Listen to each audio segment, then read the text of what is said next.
Hello लड़कों और लड़कियों, यह ट्रॉफी यहाँ फ्लैगपोल नामक एक कबूतर के बारे में है और मैं आपको बताने जा रहा हूं कैसे फ्लैगपोल को उसका नाम मिला।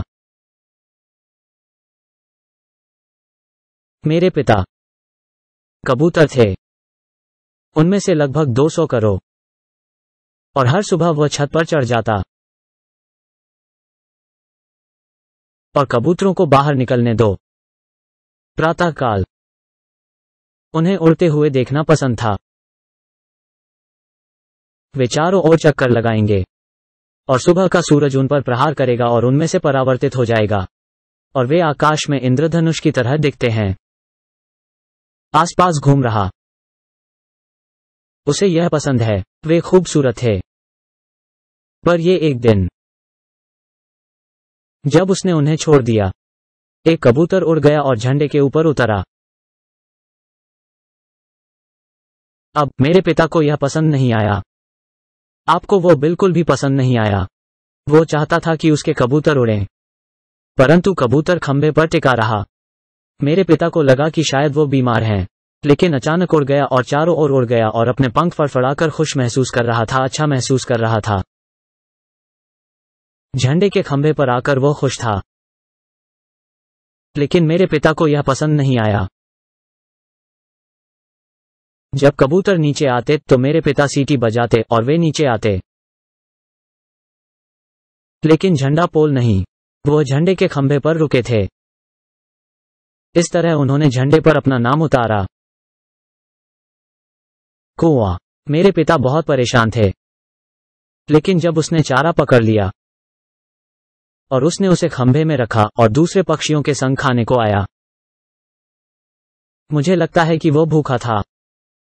मेरे पिता ने कॉप में देखा और झंडे का खंभा एक सुंदर कबूतर था। उसकी मोटी सफेद आंखें, एक सुंदर गुलाबी चोंच थी और सुंदर चमकदार काले पंख। और उसने झंडे की ओर दृष्टि करके झंडे से कहा, देखना, तुम एक सुंदर कबूतर हो, लेकिन आपको अन्य कबूतरों के साथ उड़ना होगा। आप झंडे पर नहीं जा सकते। हम दोनों ने उसे एक तरह से देखा और उसके साथी के साथ नृत्य किया, और तुमने उसे कोई ध्यान नहीं दिया।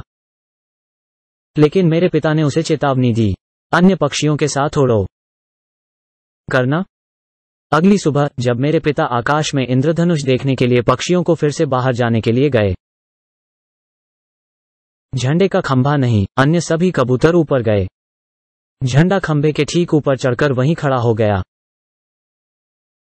सिर्फ इस तरह, अपने पंखों के साथ बाहर जोर दिया, और उसके पंख बहुत ऊंचे उठे। वो उस झंडे के शीर्ष पर रहना पसंद करता था। वो उड़ जाएगा और चारों ओर चक्कर लगाएगा, लेकिन फिर से झंडे पर उतरेगा, अपनी छाती को अपने पंखों में ऊंचा कर देगा। उन्हें झंडे पर रहना पसंद था। मेरे पिता बहुत परेशान थे। उसे यह पसंद नहीं आया। वो चाहता था कि वो अन्य पक्षियों के साथ उड़ें। मेरे पिता ने सीटी बजाई। जब उसने चारा पकड़ा तो सभी पक्षी नीचे आ गए। झंडा पोल नीचे आया और कॉप में चला गया, लेकिन पापा बहुत परेशान थे। उन्होंने झंडे को पकड़ लिया, उन्हें एक कागज के थैले में रखा और उन्हें कबूतरों की मुद्रा में ले जाकर बेच दिया। उसने पीछे मुड़कर देखा जैसे स्क्रीन पर झंडा लगा हुआ था। आप देख सकते थे कि फ्लैगपोल बहुत दुखी था। दुखी। उन्हें उस स्क्रीन में रहना पसंद नहीं था। वो अपने साथी के साथ और झंडे के ऊपर घर रहना चाहता था। परंतु मेरे पिता ने उससे कहा, यह उस अलविदा का अंत है। मैं तुम्हें फिर कभी नहीं देखूंगा। कौवा। कुछ सप्ताह बीत गए। मेरे पिता पक्षियों को बाहर जाने दे रहे थे। वे सब आकाश में इंद्रधनुष की तरह उड़ेंगे। उसे यह पसंद है, लेकिन फिर उसने झंडे की तरफ देखा और वहां एक कबूतर था। उसकी छाती बाहर की ओर और उसके पंख ऊंचे उठे। हाँ, यह सही है। तुम इसका अनुमान लगाया। यह झंडा पोल था। वो घर आया और वह झंडे के शीर्ष पर था। उसके पंख ऊंचा उठाएं। वो घर आकर बहुत खुश था, यहां तक कि झंडे के चारों ओर चक्कर भी लगाया और वह झंडे पर उतरा। मेरे पिता ने सीटी बजाई। सभी कबूतर नीचे आ गए, लेकिन झंडे का खंभा नहीं। वह अपनी छाती बाहर करके वहीं रहा।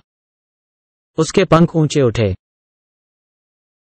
जब उसने चारा पकड़ा तो क्या झंडा प्लो नीचे आ सकता है? कॉप में मठा। मेरे पिता ने कॉप में देखा और कहा, तुम भाग्यशाली हो, इस बार तुम घर आए। लेकिन उस झंडे पर मत जाओ या मैं तुम्हें फिर से बेच दूंगा। खैर, अगले दिन जब मेरे पिता ने कबूतरों को झंडे के खंभे से बाहर निकलने दिया, सीधे झंडे तक चला गया। हमने अपने पिता को कोई ध्यान नहीं दिया। मेरे पिता परेशान हो गए, उन्हें पेपर बैग में डाल दिया, उन्हें कबूतरों की अदला बदली में ले गए और उन्हें फिर से बेच दिया। फ्लैग प्लो बॉल फिर से घर आ गया।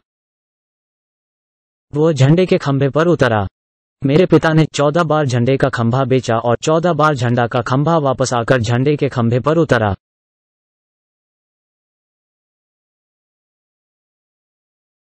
उसने अपना सीना बाहर निकाला और उसके पंख ऊंचे उठे। जब वह 14वीं बार नीचे आया, मेरे पिता ने कॉप में देखा और कहा, मैं झंडा का खंभा छोड़ देता हूं। तुम मुझसे ज्यादा होशियार हो और तुम मुझे कोई फर्क नहीं पड़ता। आप फ्लैगपोल पर जा सकते हैं। मैं तुम्हें बेचकर थक गया हूं। और वो है झंडे की कहानी। तो बच्चों, मुझे आशा है कि आपको कहानी अच्छी लगी होगी। और कृपया अपने दोस्तों को फ्लैगपोल के बारे में बताएं। वो एक सुंदर कबूतर था